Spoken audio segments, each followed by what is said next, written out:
If you're a fan of 80s nostalgia, epic friendships, and things that go bump in the night, then you've come to the right place. Today, we are diving deep into a story that took the world by storm. We're headed to a small town with a very big and a very, very dark secret. All right, let's get into it. And that's really the question that kicks this whole thing off, isn't it? Our story starts in a place that seems, completely normal. But just under the surface, a secret government experiment is about to tear a hole straight through reality and let something absolutely terrifying crawl out. So, picture this. It's 1983. We're in Hawkins, Indiana. It's a world of BMX bikes, basement Dungeons & Dragons campaigns, walkie-talkies, basically the perfect snapshot of American suburbia.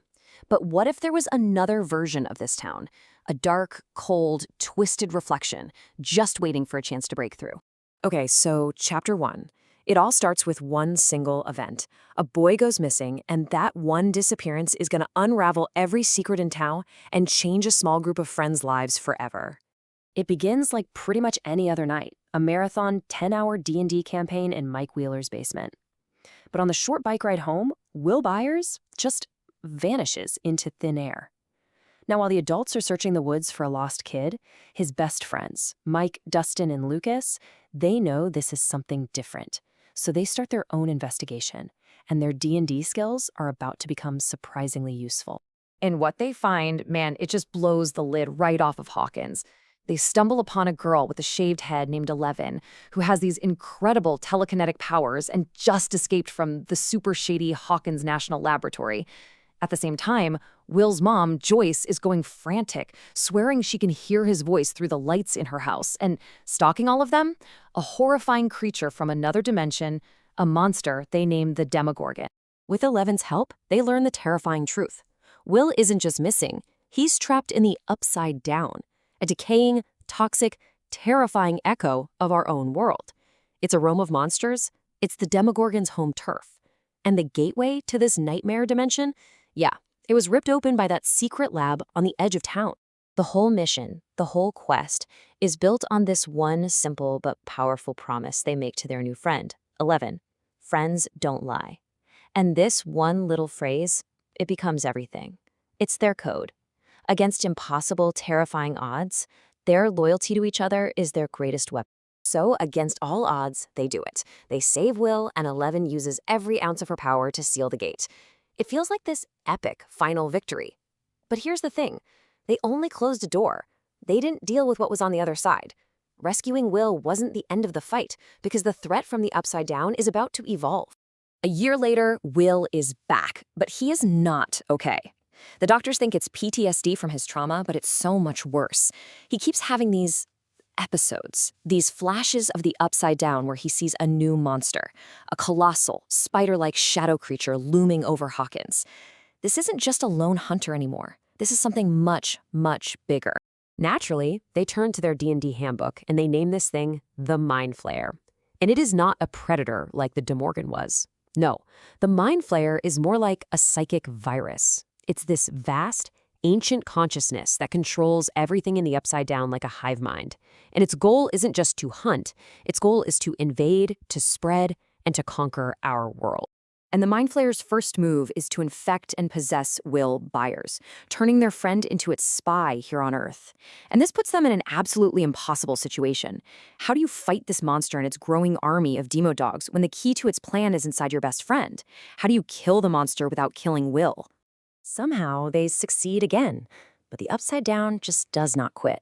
So let's fast forward to the summer of '85. School's out, hormones are raging, and the brand new Starcourt Mall is the absolute center of the universe. But of course, deep beneath the food court and the neon lights, a new sinister plot is taking shape. This time, the threat is coming from two directions. Deep under the mall, a secret Soviet base is trying to force the gate back open. Their machine allows a piece of the Mind Flayer to ooze through, and it immediately starts possessing rats and then people to build this grotesque, physical body in our world. Our heroes, who are split up all over town, have to piece these two insane plots together before it all comes to a head in a massive, explosive battle at the Starcourt Mall. And yeah, they win the day, but man, the cost is just brutal. Police Chief Jim Hopper appears to sacrifice himself to destroy the Russian machine and slam the gate shut. Even worse, 11 burns out her powers in the fight. The whole thing ends on such a downer, with the friend group fractured and a now powerless Elle leaving Hawkins with Joyce, Will, and Jonathan. And that brings us to the darkest chapter yet. The threat from the Upside Down is about to get terrifyingly personal. A brand new evil emerges, one that doesn't just kill its victims, it psychologically tortures them first, turning their own past trauma into a weapon against them. They call this one Vecna, and let me tell you, this is no mindless beast or hive mind virus. Vecna is a thinking, speaking, strategic general. He psychically stalks teenagers in Hawkins who are struggling with deep guilt or trauma. He torments them with their worst memories before brutally murdering them, and each death serves a horrifying purpose. It rips open a brand new, small gate to the Upside Down.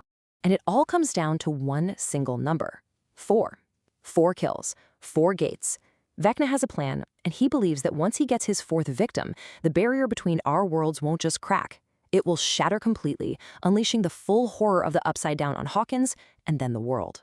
And this is the twist that changes everything. Vecna isn't just some random monster from another dimension. He was human once. He is Henry Creel, a boy with psychic powers who became Dr. Brenner's very first test subject at Hawkins' lab, number 1. And who sent him there?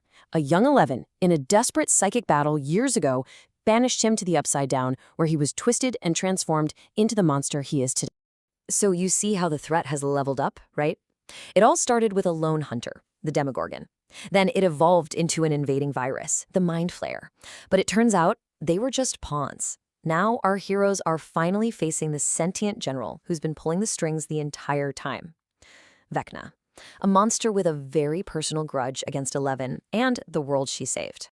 So our heroes rally for their most insane fight yet. A complicated multi-front attack on Vecna, in both our world and in the Upside Down at the same time. But this time, even winning feels an awful lot like losing. They manage to physically defeat Vecna's body. But they're just moments too late. His 4th victim dies, even for just a minute. And that's all it took. His plan works. 4 colossal gates of fire and destruction rip through Hawkins, merging in the center of town and creating a massive, gaping wound in reality. The invasion has begun. And so the board is set for the final battle. All of our heroes, the Hawkins party, the California crew, the adults, they're all finally back together, but their town is literally dying around them, and they are facing the full, unleashed power of the Upside Down, led by its mastermind, Vecna. This is not about saving Hawkins anymore. This is about saving everything. The Upside Down isn't a parallel world anymore. It's physically bleeding into ours. That eerie, ash-like snow was falling from the sky, and plants are dying. The final battle is here, and it leaves us with one single, terrifying question to think about until the very end.